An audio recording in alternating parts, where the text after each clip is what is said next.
So, in this episode, we are dealing with serial killers. We're Russian. We understand these things. You're dealing with an autistic serial killer who with a special interest in souls. Aren't we all? Well, no, Ren, I that is not one of my special interests, actually. I mean, I've known autistic people with special interest serial killers.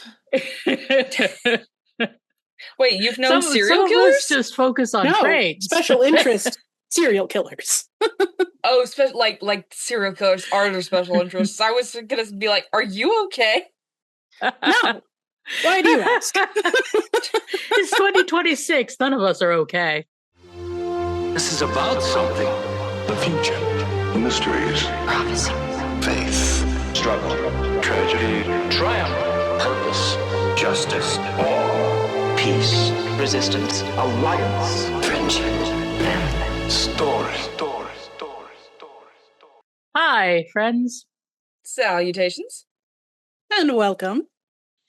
This is 925. I'm Sara Ezzat. I make the Fat Culture Critic videos on YouTube.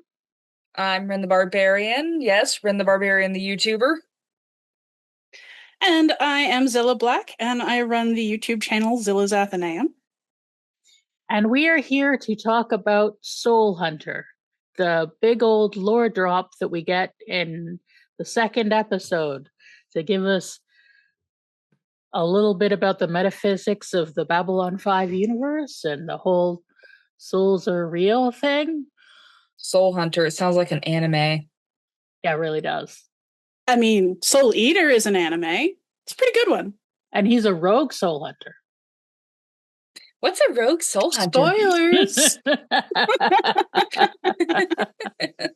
Soul Hunter was written by J. Michael Straczynski and directed by Jim Johnston. Babylon 5's new chief medical officer, Stephen Franklin, has only just arrived when an unknown ship almost crashes into the station, bringing him a new unconscious patient to medbay. None of the humans know the species, but Delenn recognizes it instantly and loses her absolute shit on first sight. Kill it, kill it, kill it, she says. This is a Sagdot, a soul hunter, a race of immortal beings that roam the galaxy collecting the souls of the dead. They sense death, are drawn to it, and if the soul interests them, they capture it forever, adding it to their collection. To the Minbari, this is the gravest possible offense. To keep a soul from rejoining the Minbari collective soul source from which it can be reborn, this diminishes all Minbari. To her, the soul hunter is a thief and a monster.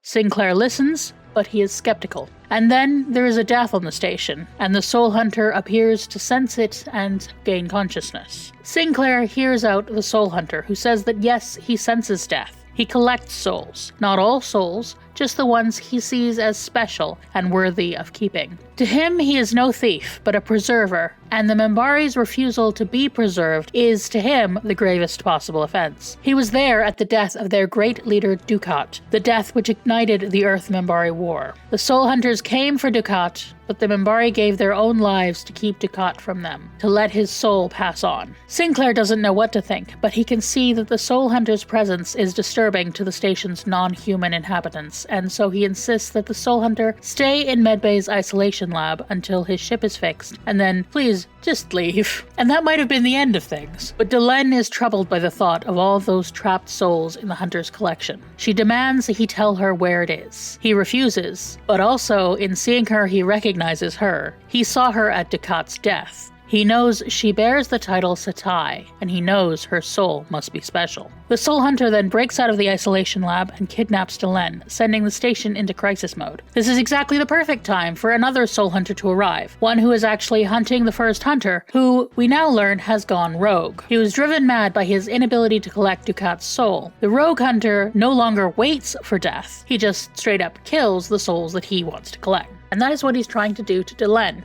He's got her damseled with his soul-taking doohickey. Luckily, the new soul hunter senses her imminent death and gives Sinclair the location to go be all big damn hero, killing the rogue demon hunter with his own doohickey. He dies, but not before dropping some cryptic hints about Delenn. With the rogue soul hunter dead, Sinclair sends away the non-rogue soul hunter with a request that his people stay the hell away from the station. The hunter complies, but he wants to know what happened to the rogue soul hunter's soul collection. Sinclair says that's just one of life's mysteries. Later in her quarters, Delenn is gently freeing each soul from the collection. Haven't they ever heard of consent? Yeah, that would be a different thing if you consented to be to have your soul collected. That would That's something I was actually thinking about during this. Like, like the concept of, funeral rites and how we go about sending someone on to the next life and what we do with the body, or in this case, what we do with the spirit. And I'm interested to know, like here's a discussion question. What do you guys want done with your bodies when you pass on? Mulch. I want to become a forest. Oh, I thought you were just saying like you wanted to be thrown into a wood chipper.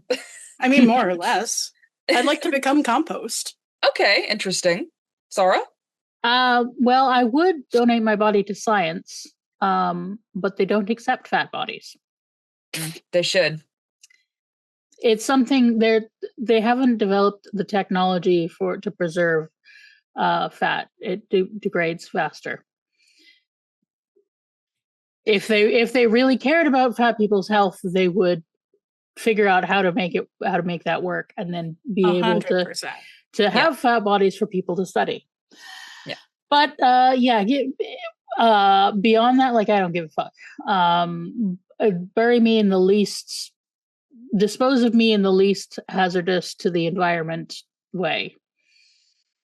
Yeah, personally, I've always liked the idea of a green funeral. It's basically where they dig a shallow hole and they lay your body down and they might put a shroud over it and then they just cover you up and you're able to decompose naturally. You don't get embalmed. There's no coffin. And whenever I bring that up to people, they're always like, "But what if an animal digs you up and eats your body?" And I'm like, "I'm dead. Bon Why would I appetit. care?" I Eat am up, worm baby girl. food. That's what I'm for. That's what Yeah. the meat is for. Yeah. I want my body returned to the earth. Yeah, what would you want as a memorial? Like in my case, I have stipulated in my will to have money donated to a local theater to have a plaque, to have a seat. Oh, that's sweet.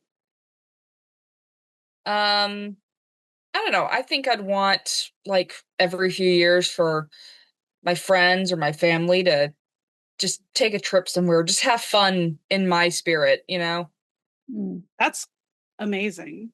Yeah. Yeah. That's kind of how I remember my dad. He died about 10 years ago, and we held Shiva. I mean, the family held a Shiva right after, but yeah, I've held Shiva with my friends, and I was like, okay, the deal is you bring food, you bring hugs, and you bring stories. We're just gonna story tell, because that's what my dad did. He was a storyteller. And so I think that's kind of what I would want, is I want people to tell stories about me or for me, kind of oral festschrift. Or written one. I wouldn't complain. It's like when our dear friend Adnan died, that day, in our server, the server that Adnan and Zilla and I have been building and maintaining for the last years. So that's like, it's all a bunch of creators. I held a meeting open, in the video chat sort of thing, and folks came by and we talked about him, or we just sat in silence, or we raged at the healthcare system, or just, yeah. And our friend Danny just stayed to make sure I was never alone, which was really sweet. And we were all like, it was a big shock. So yeah, it was, if I go and you guys are all shocked, maybe somebody will, hold space for me. as we did for Adnan. Yeah, that is sad. And we try to remember him. I think that's the thing I think the real monuments is the ones that people who love us, or the way that when we love people, the way that we try to keep them with us and remember. So anyway, Now we're all What thinking an about opener. Adnan's last words. Oh yeah, he talked about the helpers. Yeah. But we are here to talk about this episode. So what were your initial thoughts? Well, we have a new doctor on board. That's the first thing that happens. Mm-hmm. Dr. Franklin. I'm sure there's some story behind why the old doctor from the pilot couldn't be here. They gave a little bit of I met that doctor on the way out. He's going to serve the president directly because we need more doctors with experience with aliens. Right. I meant more like why the actor wasn't asked to return or couldn't return for whatever reason. I don't have that knowledge to hand. But yeah, I'm sure, there's always one more of our lost actors from the pilot. Yeah, there was a year between pilot and production, so it's natural that some people couldn't come back. Yeah, the pilot was so different from the series going forward, which it often is because you're just kind of trying things out. Yeah, I really like that we delved more into Delenn and the Minbari of it all because so far that's been kind of mysterious. Like we know that Earth and Minbari had a war not too recently, and just sort of building more on their society because they seem kind of like mysterious and mystic. So I'm excited to learn a little bit more about them. Yeah, I definitely love getting more of the lore. We got a lot of lore in this one, both in terms of like how the world works, who kind of has what cultural views, and also about the specifics of like, what do you mean she's like part of the ruling council, and what do you mean they're using him, Sinclair, somehow? Something is happening there. But I think on rewatching it, my biggest initial thought was definitely, this is written to explicitly give a lot of very clear different viewpoints on the afterlife. We have two religious viewpoints, a strong atheist viewpoint based in what we can see and prove, and then two, like one more sort of undecided and one just practical. And I really like that range. That made me happy. Yeah, we got J. Michael Preacher this time. Yeah, which is interesting, right? Because he was a staunch atheist, wasn't he? Or theologian, but he did religious studies. We get a lot of his philosophy in the, he did philosophy and anthropology and these things. So yeah, this and he is the god of this world. Fictional worlds have gods, the writer. So he gets to decide that this world has souls, which this is an interesting religious viewpoint, Sarah. Like, people ask, why do bad things happen to good people? Well, because it makes a good story. Yeah. It's a Terry Pratchett-y thing, and talk about the way that we sort of like, because our world doesn't have story, but our brains think in story. Yeah, we try and impose like narrative on the world. on the real world, and it doesn't work. That's kind of an insane thing to introduce to the story, like especially at this early point. Like, you know how like in some episodes is like Star Trek, they'll go to like some planet or they'll meet some entity that seemingly just has magic powers. And it's like, okay, so I guess magic is real in this universe, and then it's just never brought up again. That's one of those quirks, right? Of episodic writing versus story arc. Yes, Yeah. because the existence of souls is not an incidental thing to the story. Hmm. It's going to form part of whole thing. So yeah, I really enjoy. I think it's quite elegant lore drop, even though it is very much a lore drop, and also like opportunity to show us what the med bay is, and yeah, I think it's very good writing, and I even if it's not a story that I like remember clearly, and I find Mr. Rogue Soul Hunter a bit eh, but It's like, I am speaking slow and deliberately so that you know I am a bad guy. and I really dislike the Delenn being damseled, which thankfully is not a thing that recurs with Lunt in the series. But you know that I am always annoyed by damseling, and I particularly don't like. I don't know if we're ready to start doing specifics, but I do not like the Delenn assault scene because it feels like an assault. Yeah. It feels very creepy. I know, like, Delenn's being attacked by a serial killer is not gonna not be creepy, but it's just like it feels so damselly. It just gives me an ick. It didn't help that they had her lying on her back with her, wrist chained up like this, and the sounds that Mira Furlan was making, like, it's supposed to be like sounds of like pain and distress, but, in another context, it could be taken a different way. And it is pain and distress, but it's just like, it just has a rapey vibe. Yeah. It does, and I think that might be intentional because that's kind of how she in the story is viewing this, right? Is the most intimate violation possible. So while I did get that vibe, I actually didn't think it was out of place. Your mileage may vary. Not everybody wants to watch that. It felt like a real Deanna Troi move. Yeah, I don't know if it's criticism of the writing or just the experience of it, but I did not feel comfortable watching Delenn in that position.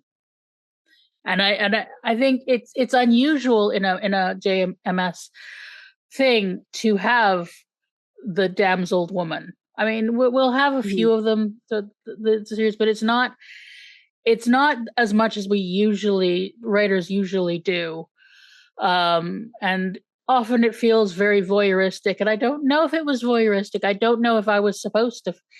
Often I feel like we're supposed to be titillated, and I feel creeped out. But in this, I can't just not sure if they were going for titillation or if they were going for the creeped out experience. That's a really good question, and I mean, my feeling on it, and the reason that I'm kind of okay with the scene as it is that I didn't feel like it was going for a voyeuristic perspective or a titillating. I think part of that is, and part of that feeling comes from the fact that Delenn isn't helpless in the whole episode. Like, she's very active. She tries to take action the first time she sees him. She tries to take action again when she decides that the souls are more important than her own personal safety in interacting with the soul hunter.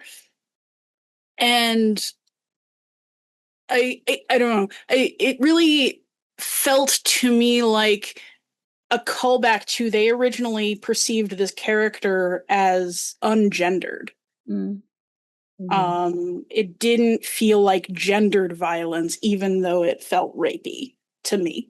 I don't know. What do you think, Ren? I also don't think it was good necessarily going for titillation. I think that may have just been an unfortunate side effect. But yeah, it's definitely I think it's definitely meant to make the viewer uncomfortable. But yeah, and up until that point, I really don't feel like she was like a damsel-y character. Like she was very active, up until the point where she gets kidnapped and tied up. Again, I feel like if this was later on in the series where we'd seen some more from Delenn and like had her take a more active role, like this isn't a good first like centric character episode for Delenn. It's a good episode for a lore drop, but it's not great in introducing like who she is, if that makes any sense. Yes, because who she is, is kick-ass. Mhm. And That's very- we are told that she's powerful. Throughout the series, we will see how she handles power and that she is, the strength that she has. I think perhaps my issue is a raindrop versus rainstorm thing, which is thing that our friend Lonnie Diane Rich talks about. One raindrop may be a perfect raindrop, and it's one raindrop won't get you wet. Like one incident of a woman being damseled, it may be everything about it may be a perfectly acceptable ideal of the thing, but we exist in a society where we have had so many images of women being damseled and just a deluge of women being victimized. And so like the writer isn't necessarily thinking about the fact that we are going in with all of that. You're absolutely right. And You're so absolutely right. like I'm coming in with the experience of having seen far too many female characters feel it like they're, chained to a train tracks with the mustachy twirly guy. and it just to me, like it's hard to separate out that, but I appreciate for this discussion that for you that didn't come into this. You were able to see the thing and as the individual case, and I think we're both right. Yeah, no, I think you're absolutely right. I mean, like, one instance is not necessarily a problem, it's the pattern that's the problem. Mhm. And the pattern is a huge problem. Yeah. And, when you start a new series or a new property, it's kind of like, you are building on the media that you've seen before, but there's also like a chance for like a clean slate. And you're like, okay, strike one. Hopefully there won't be any more or too many more in this instance. And like I said, the episode building up to it, she was a pretty active character. So, Yeah. she's not a sexy lamp. No, she's not a sexy lamp, and she's not usually a maiden tied to a train track. Yeah. But yeah. Although there were some interesting long stares between her and Sinclair. I kind of forgot about that. He does kind of come in as the valiant big damn hero and rescue the damsel, and that feels like less nuanced than we usually than we will. But we're starting out, so we're doing archetypes. Yeah. So what do you think of Franklin Wren? Yeah. As the least familiar with the show. I'm excited to get into him.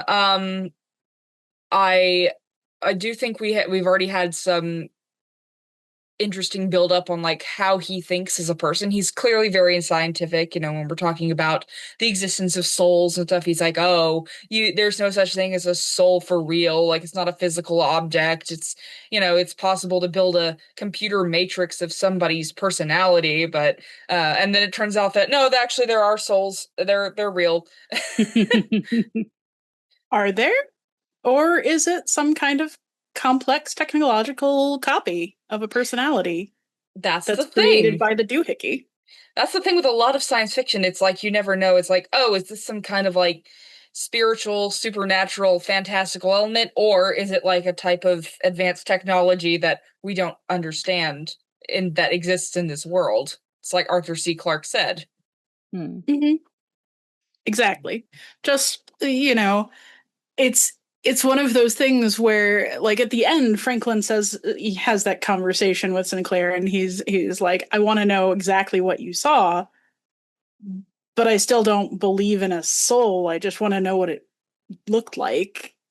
Like, maybe I can figure out what it was. And, like, I think that's a perfectly natural attitude to have in a science fiction world, in our world as well. I think I fall more along the lines of Sinclair when it comes to these things.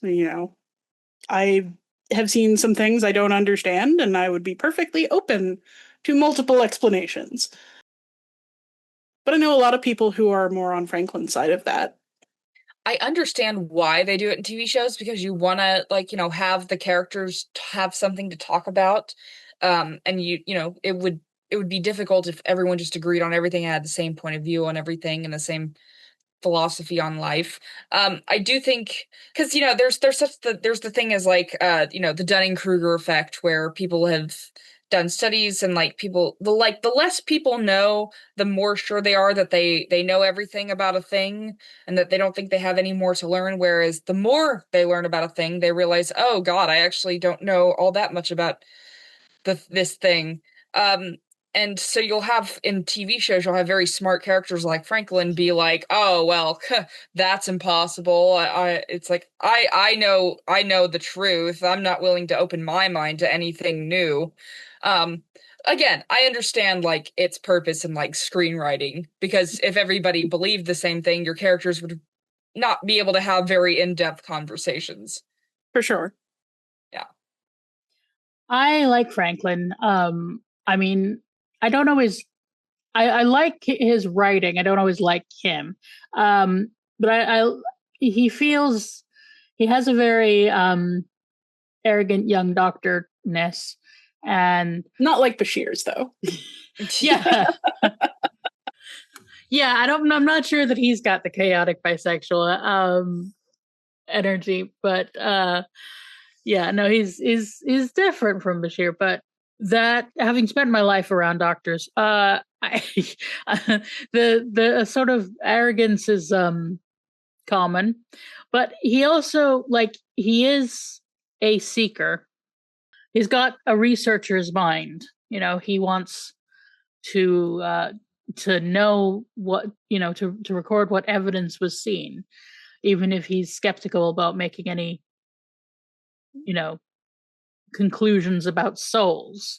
But he's still open to evidence collecting, and a lot of shows write doctors as, like, the sort of, as Beverly Crusher, like the big old caregiving heart. But my experience of doctors is often more as people who really like to solve puzzles and fix things. Yeah, mine too. I'm actually watching my mother's favorite television show, which is ER. And classic. Yeah. Franklin at this point kind of reminds me a little bit of the character of Peter Benton, who's just, like, very sure of himself, maybe a little bit arrogant. Yeah. Whereas someone like Bashir would remind me more of somebody like Carter. Okay, so Richard Briggs is the actor, and he came from a background of doing Days of Our Lives. So he's a soap actor. So impossibly handsome. Interesting. He had hearing problems from his early teens, was partially deaf in one ear and completely deaf in the other, which must have been interesting for acting, hearing and responding to other characters. And he died at the age of 44. God, so much of this cast died young. Yeah. Yeah. Well, we love to see the deaf community represented. So yeah. Even great getting roles that aren't deaf too. Good. Mm-hmm. Yes. Yeah.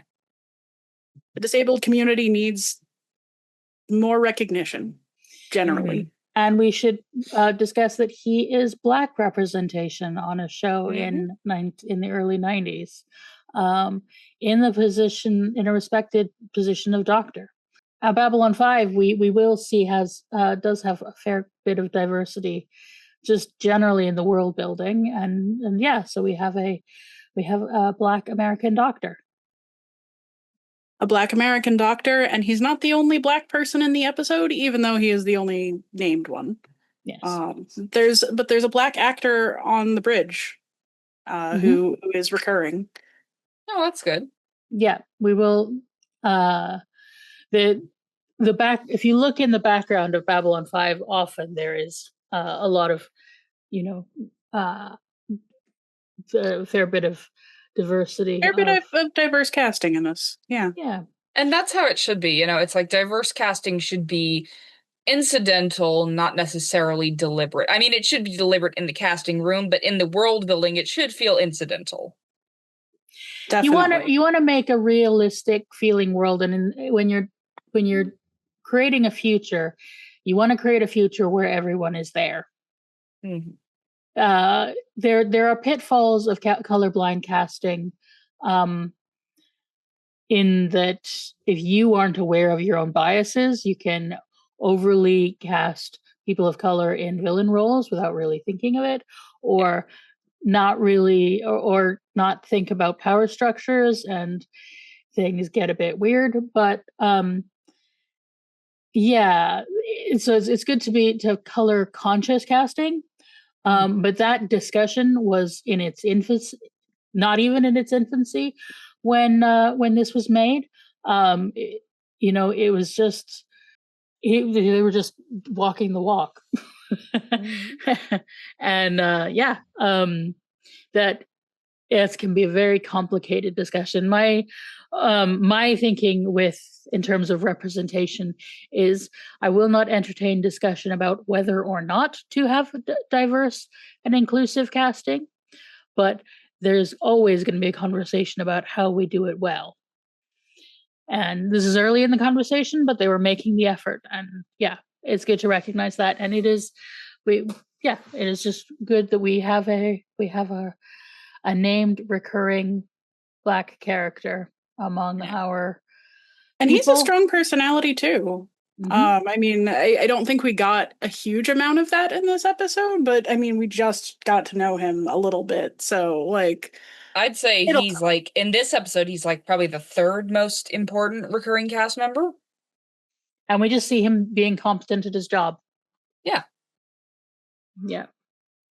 And scientifically curious. I'm glad they managed to work, having him be in a lot of scenes and doing his job into this episode that they introduced him in, instead of just having the opening scene where they, say like, oh, here's our new doctor, and then him just kind of fucking off for the rest of the episode. Nor do we get like a resume drop. Yeah. We just get shown that he's competent. To the point where like that little blip of conversation with Garibaldi being like, well, I can't make inroads with this guy. I thought that was kind of nice. It didn't move any plot anywhere. It just kind of built a little dynamic for us to work with, because that's like almost all we see of Garibaldi, except for when he's printing in bold underline, Sinclair is being a big damn hero. Yeah, and speaking of, we've got a lot of heroics from Sinclair here, because it's not a norm. Why is he the one who decides to go and capture the thing? I mean, that scene went on way too long. I think they were being like, look at what the CGI could do. But first of all, why was his ship spinning out of control in the first place?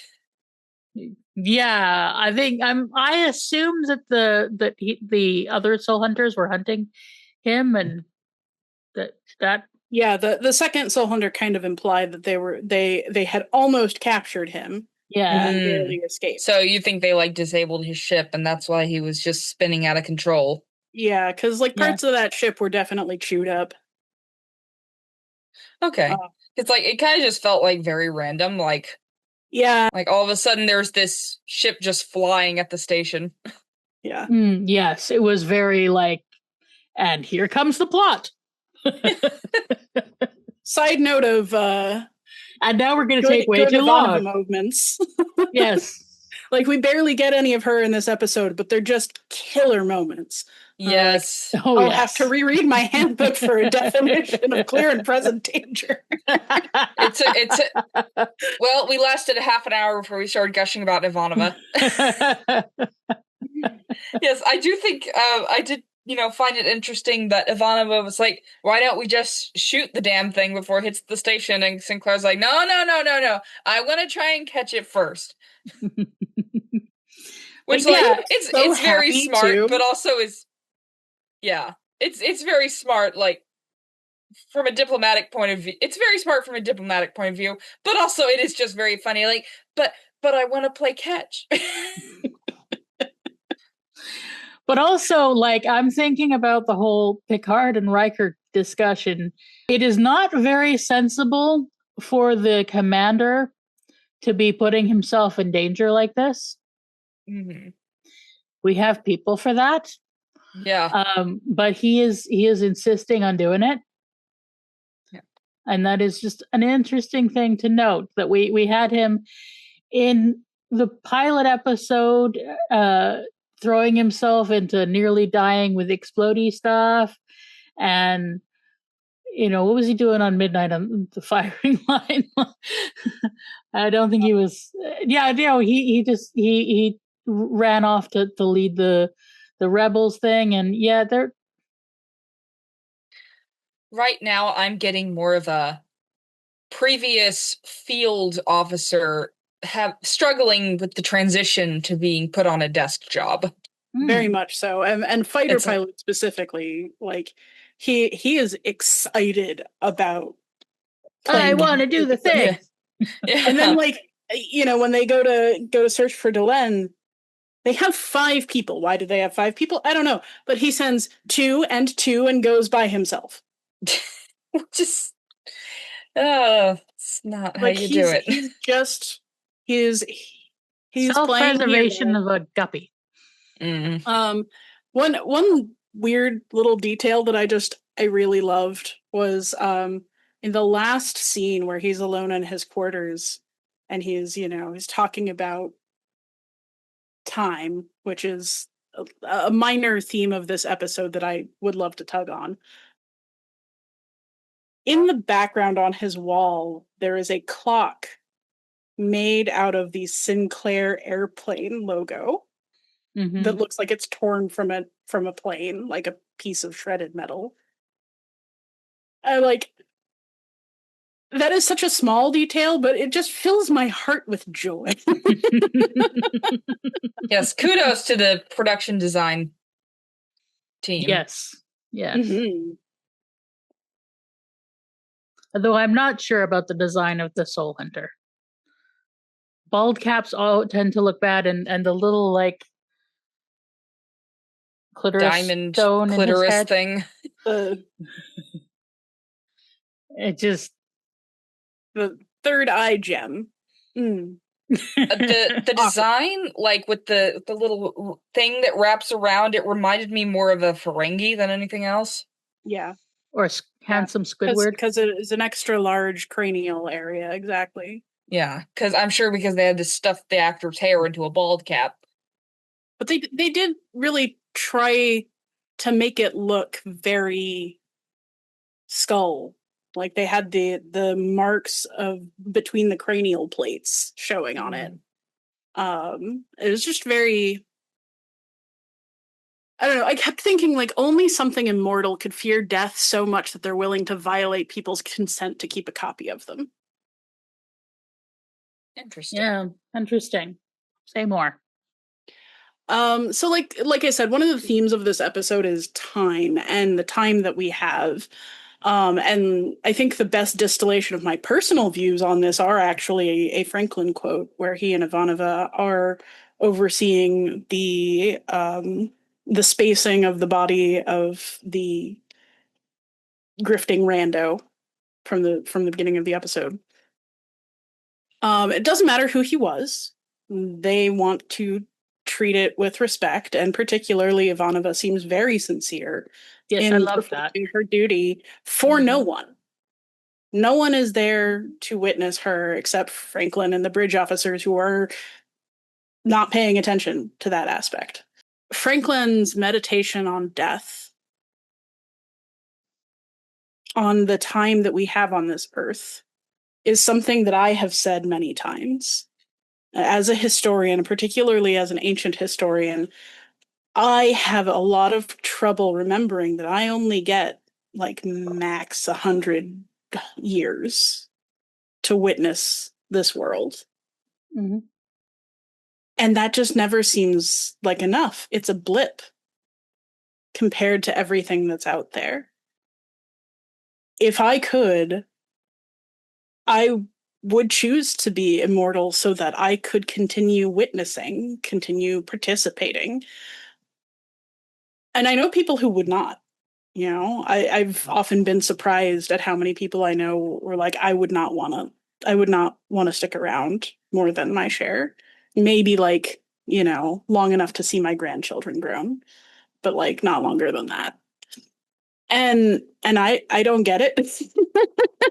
Not only the grandchildren part, but just like I think about things in hundreds and thousands of years, and I will not get to see that. And I wish that I would.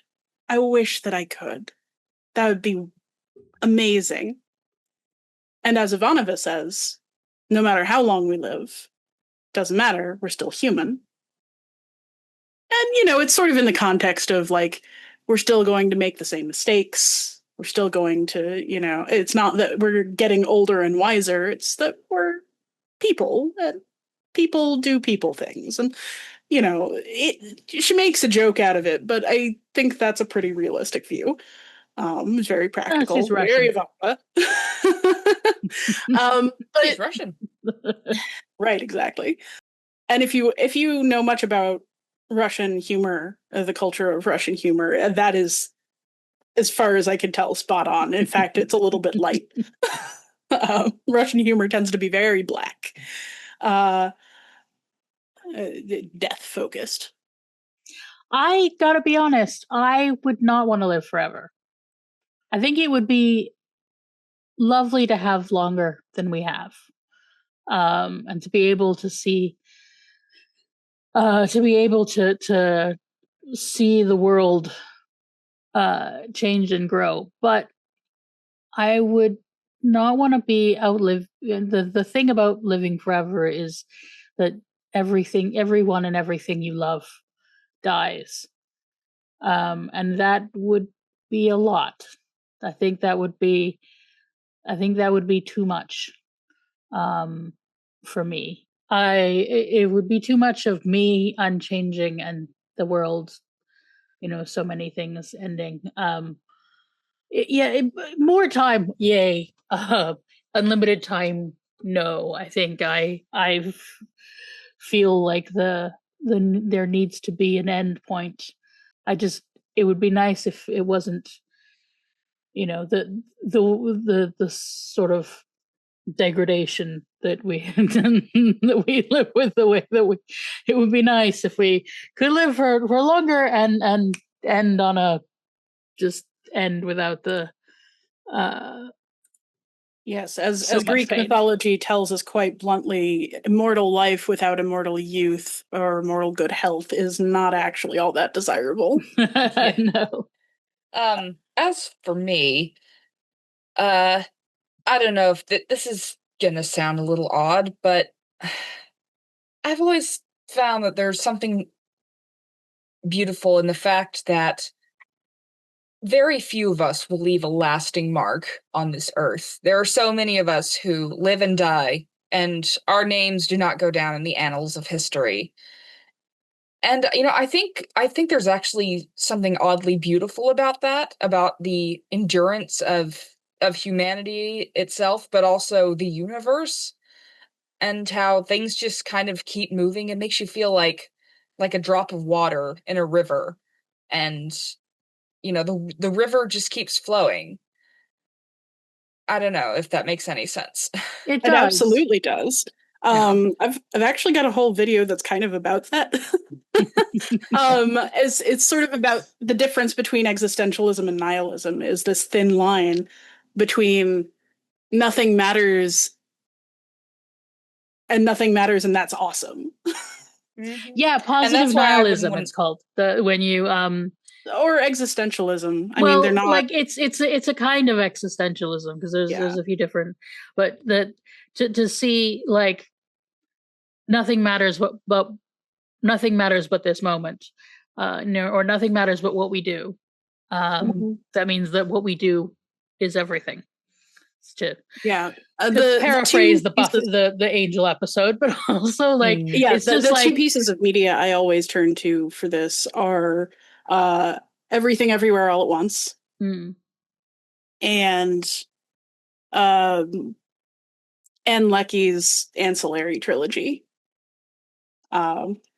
I say this because those are what they made my video about. But like that's really what speaks to me here. I'm sorry, I didn't mean to talk over your angel episode. I have made one about the angel episode and the lovely speech written by Tim Minear, not Joss Whedon, actually, where he says, if there's no great glorious end to all this, if nothing we do matters, and all that matters is what we do. Because that's all there is. What we do now, today. Because if there's no bigger meaning than the smallest act of kindness, it's the greatest thing in the world. And the other piece of media that I would point to is the last Calvin and Hobbes, where he talks about the joy of the empty space. Let's go play in it. Like that to me is positive nihilism. Is like there is a big empty page. Cool, I can draw on it. I can dance in it. I can do whatever the fuck I want. And what I do, it's whatever I do is meaning. You only get one try, you only get one in this crazy life. And that's why it's so important. Whether you succeed or fail, the important thing is you did it and you don't get a redo. So make your one try count as much as you can. And that's why I would not choose to be immortal. That's interesting because I feel like I hold both those positions, but I don't find them in conflict. Like everything that we choose is what matters because there is no grand scheme, and I want to see what everybody does. And I totally understand that. So you don't so much want to live forever as get like a cosmic theater seat to watch the rest of the universe play out after you're done. There's this video game that my housemate got for me. This is the most twee thing that we have ever agreed was amazing. It's called Love Ghosty, and you are a little ghost. And your introduction into the afterlife is like there's this other ghost who's like, "Congratulations, you're now an official ghost matchmaker." You're like, "What?" It's like, "You have this house. Get it populated with residents and then help them fall in love with each other." So it's like The Sims. So without all the killing them. But it's very like, what are you going to do with your afterlife? Fuck with people, but like for true love. Steal their shit and give it to each other. I like the Minbari approach of like going back to a collective of souls, and then in individual or in part being reborn and getting to have another go, to take another dance in the big stage of life. And I think it's a lovely bit of lore building we get from the Minbari, that this is their approach to the world, that they see themselves we really like as a collective in a very Buddhist sense. Yes. We don't get discussion of karma and like earning better or worse lives, just another. The way that that's introduced is so skillful. Like, it's so plainly stated in a way that really shows a deep understanding of religion and what people care about and what they think about when they think about the afterlife. I'm not at all surprised, although I had no idea, to learn that Straczynski has a religious studies background, because that sort of we're all one collective soul thing feels very Buddhist, but then the sort of the way of reincarnation and the other Minbari stuff on top of it is very different from real world Buddhism. They're very much more, I don't know, I'm not even sure what I would call it, but like collectivist in action as well. And very spiritual in ways that don't involve the sort of trappings of Buddhism, like you were saying. Like, there's no particular, it doesn't come from the Buddha. It comes from their understanding of their own reality. It is alien and familiar at the same time. It's very humanizing. I mean, that's or always a weird word sentient beingizing. Right. Like, it's a weird word to have when you're dealing with non-humans, but it's very it's incredibly relatable. Well, truthfully, every character in a story is a human, because it's humans doing the writing, and we're breaking up pieces of ourselves and putting them into other things to let them have a conversation with itself, which is exactly what now we'll get a description of the universe as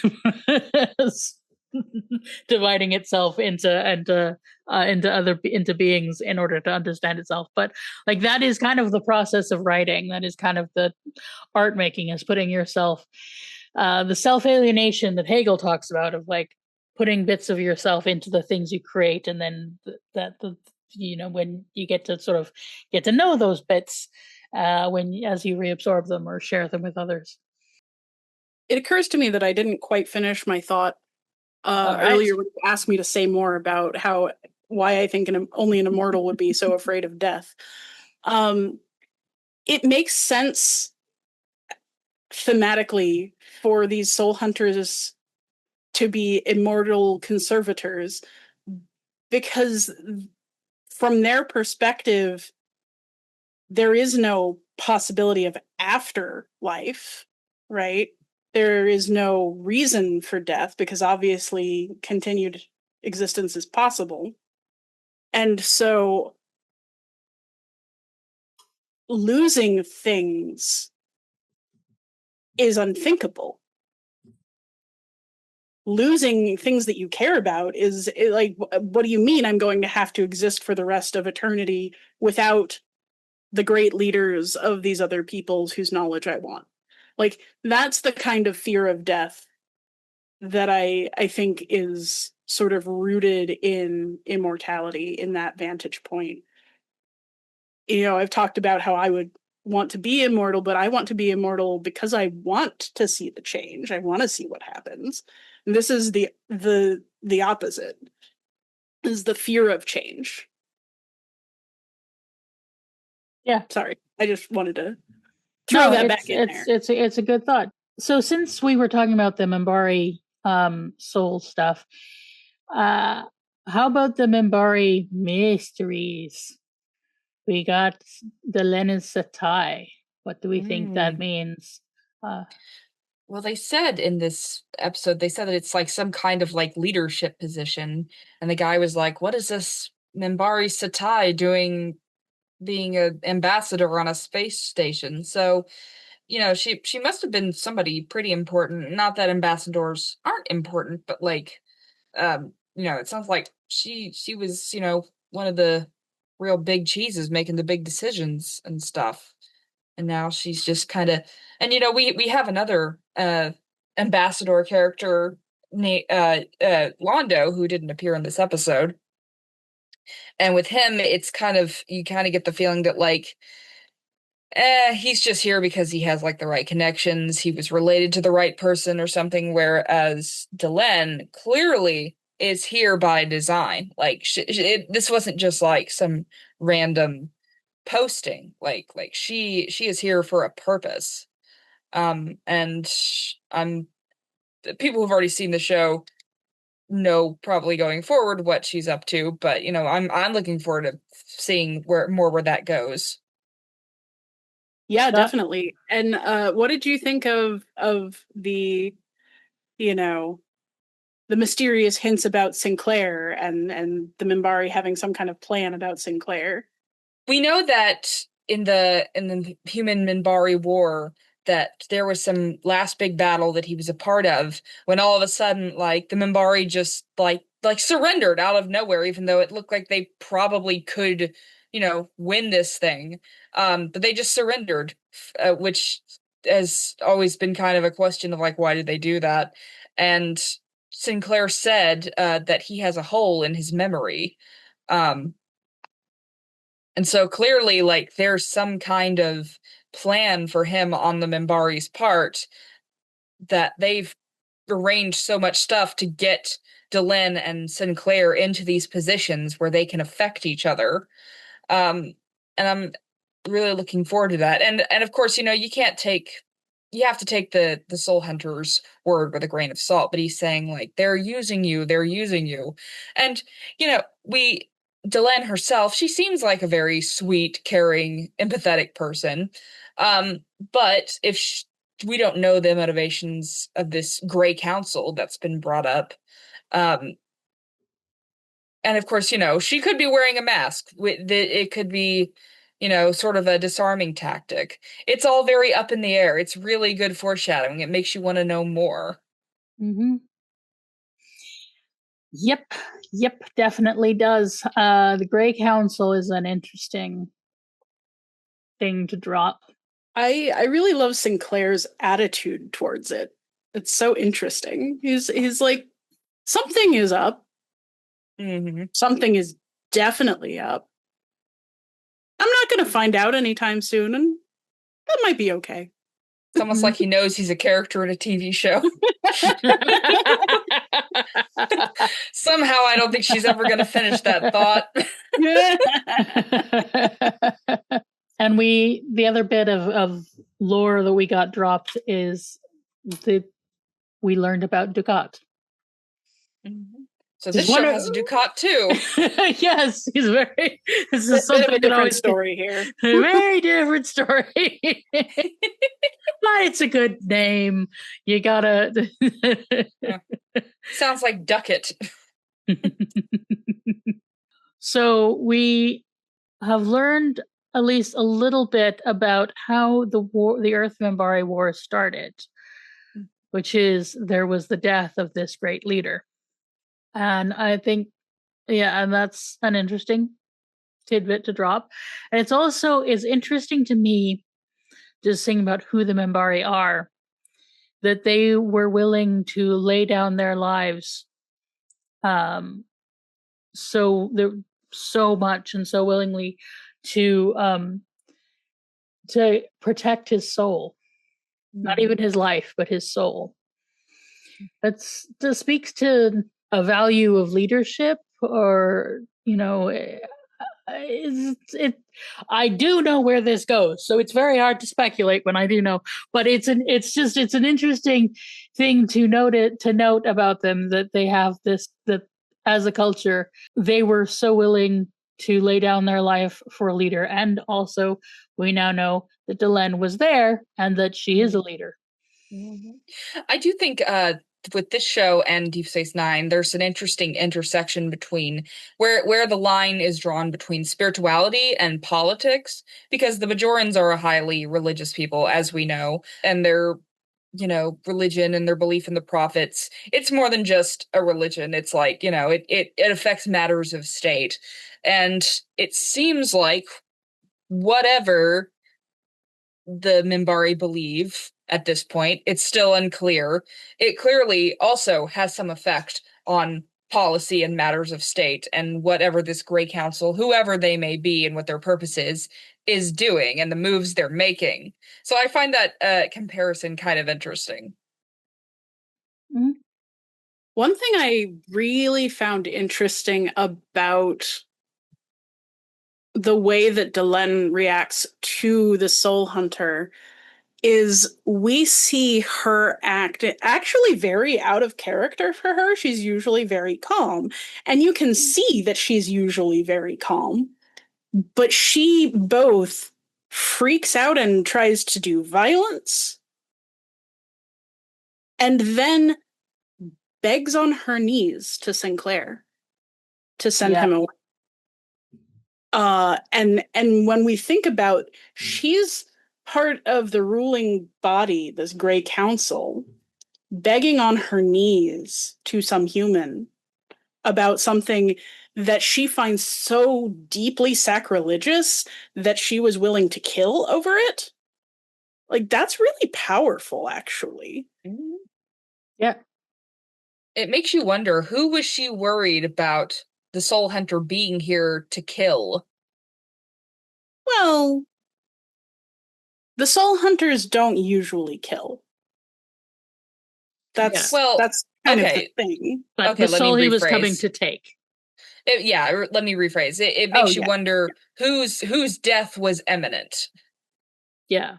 She did mention that she knew that only certain classes of people were taken, although she didn't specify which means that she did suspect it was going to be one of the leaders who was going to die. A great leader or artist, and we haven't had a focus on a great artist, right? So we can speculate using that question, Ren, and just spin out and think, well, who are the important people in this situation? She would absolutely not tolerate, herself or Sinclair being taken in this fashion. Malari or Jakar, I think she could do without. And we don't know what Vorlon's souls are like. Yeah. I mean, maybe the being of pure light, as far as we can tell, would be very attractive. But yeah, I mean, like I keep coming back to your point about, religion being more a part of politics than we like to admit in the US, at least. Yeah. I don't know how Canada talks for now. I mean, but like I think the majority of Americans are still kind of like, what do you like? Oh, the Christian thing, well, that's not real. That's not, like, that's not influencing stuff. That's just background. It's like, no, this is a big part of things. Yeah, but the ideal of separation of church and state is one that is pretty embedded in the Western world. I mean, with the exception of Britain that combines them, but weird Henry VIII stuff aside, but like it's separation of church and state is very important in Canada as well. I know in America it's complicated, that it's in some ways theoretical, because there's a lot of stuff that does intersect. Like you do have prayer breakfasts and things, whereas we have we're separated on paper. Yeah. And that paper has been rubbed increasingly thin. And I wonder if it's probably more separate in Boston than it is in Texas. And used by politicians to wipe their ass. Yes. No, it is definitely more separate here than in Texas. I definitely encountered a lot more of that growing up. And by the way, did you hear that Texas just decided that they're going to mandate reading Bible verses as Bible verses, not as context in schools? Yeah. I love it. And by I love it, I mean I hate it. Yeah. Can I hate it we here. pick the verses? Because that would be funny. No, Thing is, I sadly. have no objection to studying the Bible in an academic sense, but I would want it to include like other religious texts, like the Quran, which is never going to happen. Yeah, like religious studies are really Yeah, one of my favorite classes in high school when I was at boarding school, we had a religious studies class where we did actually read some of the Bible, and we also talked about the Quran and various ones, and it was really interesting to put it in a historical perspective and also like understanding what people believe. It is interesting, and I think there is a way of like having a multi faith thing and welcoming people's faith into their civic life, because I think the trouble with separating politics and religion completely is that personal is political. We want to separate it from electoral politics and as much as possible, because but it is, these separations are always going to be messy. As far as we know, the Mambari aren't trying to enforce their religious belief on anyone else, except the soul hunters. Yeah, like the soul hunter is trying to take their souls. Yeah, no, I'm joking. Yeah. And she also does say specifically that she wants to free Minbari souls, and she'll free any souls because that's her, but she's not going in there and saying, I'm going to destroy every soul orb that you have just because I believe it's wrong. She's saying you took these unwillingly. Yeah, we don't have a discussion of how she would respond if there was a soul hunter who only collected consenting souls. Yeah. That would be an interesting, if she was still as intolerant of that would be a very different question, because that would be imposing her beliefs. But that would be a lot to get into in this story. Yeah. It's so early. I'm just going to toss out a couple more other fiction references for people who are interested in this particular question. First of all, Stargate SG-1. And second of all, N.K. Jemison's Dream Hunter duology goes very explicitly into this and is a central question. All right. We will learn more about how the Minbari organize their society and the religious place in it, but we do know that it is very important to their society already. We have established that, and as you say, as it is with the Bajorans, but we haven't seen how they would respond to interreligious conflict. Because this is the thing about when cultures are created as a monoculture for science fiction.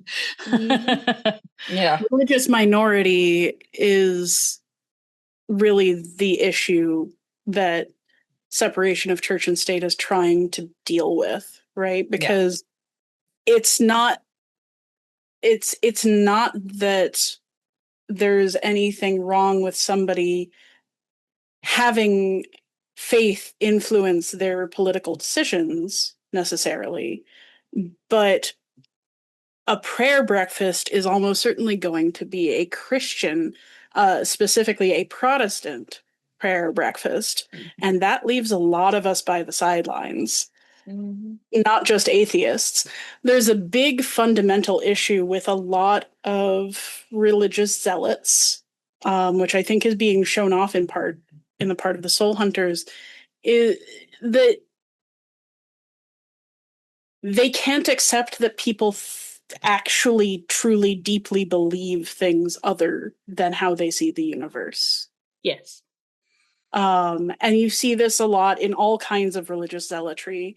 The handiest example for me to think of is Christian fundamentalists in the US who honestly kind of have a problem with understanding fiction even as a concept, that there could be any truth or any story worth telling that isn't biblical, that isn't some part of their worldview. And so they see they see anybody who isn't their brand of Christian as having understood and rejected their reality. Mm. Which isn't Yes. at all in the least bit culty. Yes. And then as an atheist, it is difficult to negotiate certain aspects of politics with people who think that who place value on life after death and a judgment of heaven and hell, who may be less invested in this world. There are some Christian people whose religion informs them trying to take care of this world, and uh and wanting to but the people who have like the apocalyptic ideas of like of multiple, any religion that has ideas of like apocalypse and that sort of thing, it's I don't want, like, as much as people are afraid of Iran getting the nukes and they're fundamentalists, I don't like that there are fundamentalists now who have nukes. Yeah. I don't know how we debate with that with you. If you believe in an afterlife and you believe in the end of the world, how do we have a discussion about making this world continue? And maybe that's a prejudice on my part. I don't know. Yeah, we don't talk enough about how missionary trips is literally just the point of it is to try and hasten the end times, because we're taught as Christians that once, every living human has had the chance to hear about Jesus and accept him as our savior, that's when, Jesus will come back and take the faithful up to heaven, the rapture, and then the rest of the world will fall to ruin and chaos. So the reason that these missionary trips happen is so that people can go out and educate the people who haven't had the chance to, hear the good word, so that the world will end faster. It's literally a death cult. Yeah, it serves a dual purpose too, because they're usually sent, I mean, not always, but a lot of times people are sent young on missionary trips to places where they will be rejected, where they will be seen as interlopers. And us versus them mentality. And that's not all Christians. I mean, some just, go to a big house, big building and compare pretty hats. Yeah. I mean, or ugly hats. As your heart desires. You can wear any kind of hat you want. You need to start wearing hats. I'm a silly hats only kind of person, but fancy hats. I do think that faith can be a very big driver in why people do take care of each other and the world and find community and comfort. And Christian faith, not least. The majority of Christians, as far as any data I've ever seen, the majority of Christians, people of moderate even to serious faith, are in it for a sense of well-being and community, and use it as a way to care about others and take care of the people around them. And it's just these very, very loud grifters. Yeah. And cults. And unfortunately, those are growing. And right now, Philistine. Yeah. And I almost wish they were all grifters. It would be easier. Yes. In a sense, I can understand the sort of desire to believe in the end of the world and the need to believe. I very much can understand the need to believe in an afterlife, and some kind of being that judges judges and gives you the right the reward for doing good or whatever, and the desire to see people who do bad punished. To different afterlife places. I mean, fine, send me to Norse hell. I'll hang out with hell. She seems cool. It just doesn't compute as reality for me. And like that's I'm not saying that to disparage anyone else's belief. I think, and I don't think everybody's belief comes from a sort of desire to have an afterlife or a desire for the world to be just. But a lot of conservative belief comes from a desire to believe that this is the best of all possible worlds, and therefore there has to be a a big sky daddy to make all the judgments. But I On don't a know. day-to-day basis, to quote one of my favorite musical artists, stop looking up for heaven and is looking up to heaven, waiting to be buried. Yes. We're here. We can't prove whether or not heaven exists. It's fine if you believe in it, but you're here now. And don't go chasing waterfalls. Stick to the rivers and the lakes that you're used to. High five for that.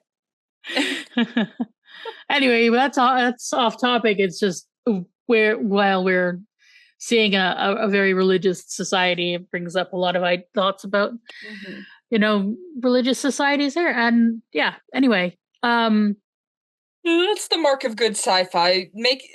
If it makes you think about the world that you live in. Yes. Does anybody have anything else? Yeah, we didn't really talk much about like the down below. Like, the place where the guy was doing the shell game and all the people were dressed in rags. It's kind of interesting that we have an area like that on a space station like this. Yes, this is something we will return to a few times, and that this is not a Star Trek society. This is not a post-scare. Which I'm excited to get into. It's like, I love my Star Trek, obviously, but I love non-utopian sci-fi just as much. Mm-hmm. It is fascinating to me that the shell game, it never ages out. It's like it's the same thing that's been happening for thousands of years. Find the lady. Yeah. It's a very simple concept. Find ball under cup. Hide ball under. Hide ball up sleeve. Yep. How fast eyes move. Even in this futuristic world, we have random violence. Mm-hmm. As Ivanova says, no matter how long we live, still gonna be human. Amen to that. Yep. So I think that is an excellent place to move on to favorite parts. I think my favorite part was definitely when all the souls that the guy had collected kind of gang up on him to kind of, take him out. I love that trope in stories where the evil thing the evil person has like people that they've abused under their thumb who finally at the end of the story get their revenge. It's very Lion King. Good. I gasp. The consequences of my actions. I thought you were my friends. And I treated you terribly and basically kept you prisoner. Not my special interests ganging up on me. I think my favorite scene is Franklin and Ivanova sending that random stranger. Who would have seen that coming? Yeah, that's actually my favorite as well. I'm predictable. But both the concept of time and the sincere appreciation of the cycle of life and death. Just catnip. What can I say?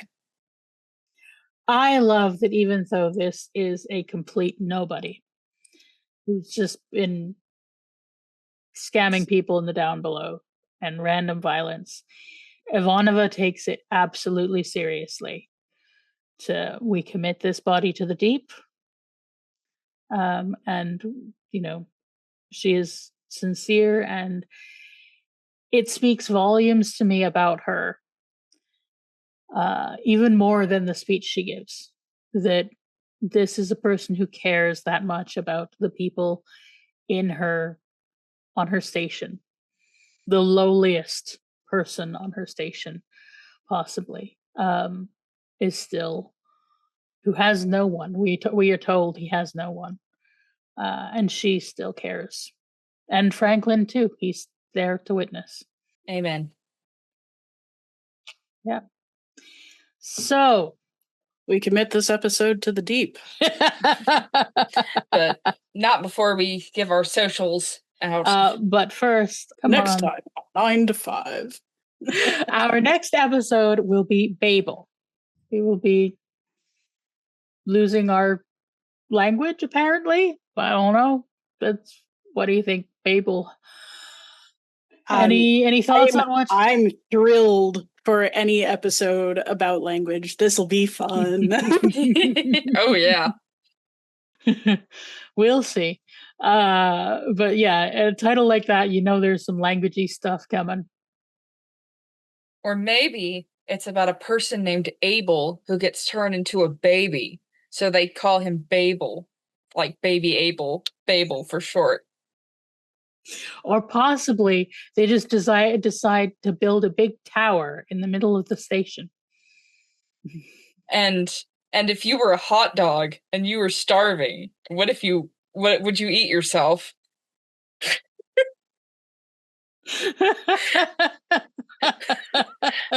I think we broke Z.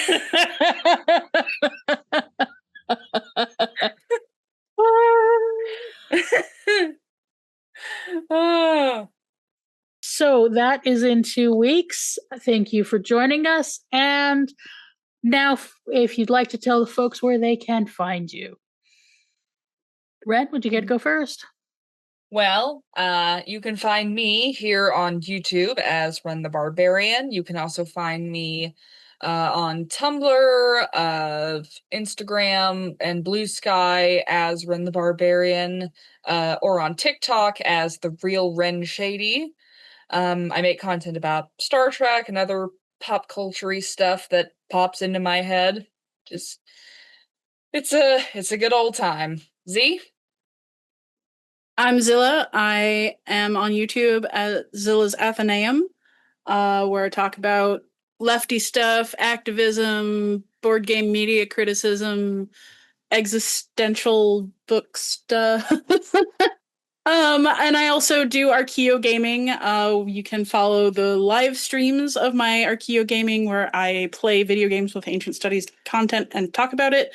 I try to do every Saturday at 3 p.m. Eastern on Twitch at Zillable. That's syllable with a Z, and that Zillable is also my handle for Blue Sky and Mastodon if you'd like to follow along. And I am Sara Ezzat, the Fact Culture Critic. You can find me on YouTube under the Fact Culture Critic, and you can find me on Blue Sky and Sara Ezzat. And I make videos.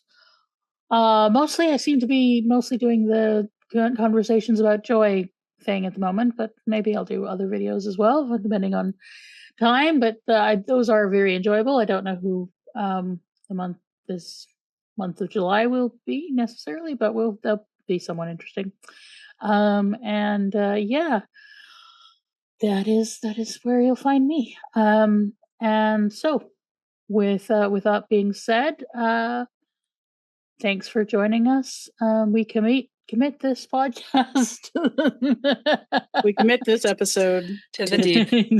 After properly sanitizing the pod we send it out in, because we don't want to put germs in space. I mean, it looked like they were sending it into a star, so I'm not sure. I think but that is something that always drives me crazy about science fiction, like in Project Hail Mary, when he just put their bodies out in space, and I'm like, did you even sanitize those things before you sent it out? All right. Yeah, okay. We do send a lot of crap into space. It's really an unfortunate habit. Well.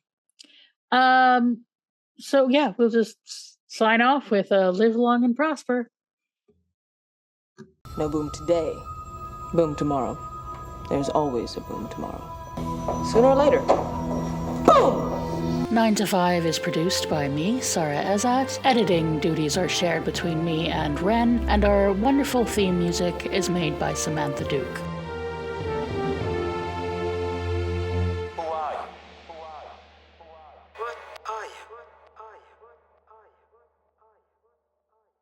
Come Next on. time, 9 to 5. Mm-hmm. Ren, we should have you sing that. Next time on 9 to 5. Next time on 9 to 5. What There a way we to go. make a podcast.